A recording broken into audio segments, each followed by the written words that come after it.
तर नमस्कार मंडळी, आज आपण श्रावण महिन्यातल्या एका जादुई कथेचा अनुभव घेणार आहोत। ही गोष्ट आहे एका गरीब कुटुंबाची आणि त्यांच्या प्रामाणिक सुनेची। तिने आपल्या घरात आलेल्या मारुतीरायाची निस्सीम भक्ती आणि निस्वार्थ भावनेने सेवा केली। तिच्या याच श्रद्धेमुळे त्यांच्या आयुष्यात एक मोठा चमत्कार कसा घडला हे जाणून घेण्यासाठी तयार व्हा। चला तर मग ऐकूया शनिवारची मारुतीची कहाणी। एका आटपाट नगरात एक खूप गरीब ब्राह्मण कुटुंब राहत होतं।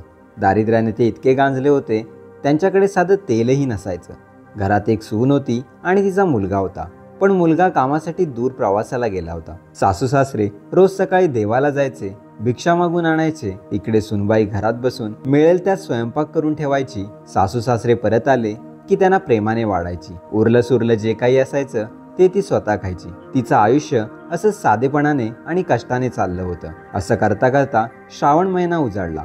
श्रावणातील एक संपत शनिवार आला। त्या दिवशी काय झालं, त्यांचा प्रवासाला गेलेला मुलगा अचानक घरी आला।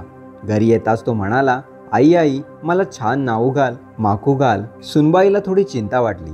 ती म्हणाली, बाबा घरात साधं तेलही नाहीये, मी तुला कशाने नाऊ घालू? मुलगा हसून म्हणाला, आई माझ्यापुरतं तरी घागरीत असेल, थोडं शेंडीला लावून नाऊ घाल आणि पोटभर जेवू घाल। सुनबाईने घागरीत हात घातला। खरंच थोडं तेल तिच्या हाताला लागलं। तिने तेवढ्याच तेलाने मुलाला नाऊ घातलं, त्याला पोटभर जेवू घातलं आणि उरलं सुरलं जे काही होतं ते स्वतः खाल्लं। असे 4 शनिवार आले आणि गेले।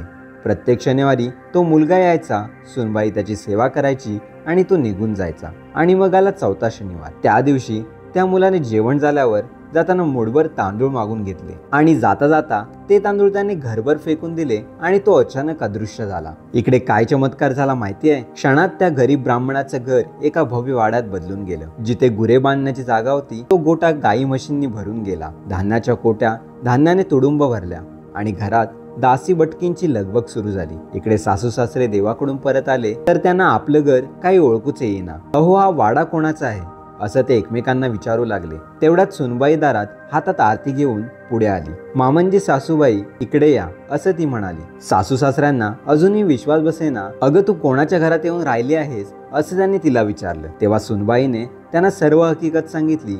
शनिवारी एक मुलगा आला होता, त्याने मला न्हाऊ घालायला सांगितलं। घरात तेल नव्हतं, पण घागरीत जे थोडं होतं ते मी त्याला लावून न्हाऊ घातलं, जेवू घातलं। असे 4 शनिवार झाले आणि 4थ्या शनिवारी त्याने तांदूळ मागून घेतले आणि जाताना घरभर फेकून तो अदृश्य झाला। आणि त्यानंतर लगेचच आपल्या घराचा हा मोठा वाडा झाला। तुम्ही चुकू नये म्हणून मी दारात उभे राहिले होते असं सांगून तिने त्यांना आरती केली। सगळेजण घरात गेले। त्यांना आपल्या सुनेच्या निस्वार्थ परोपकाराचं फळ मिळालं होतं। जसा त्यांना मारुतीराया प्रसन्न झाला तसा तुम्हा आम्हा सर्वांना हो, अशी साठा उत्तराची कहाणी सुफळ संपूर्ण।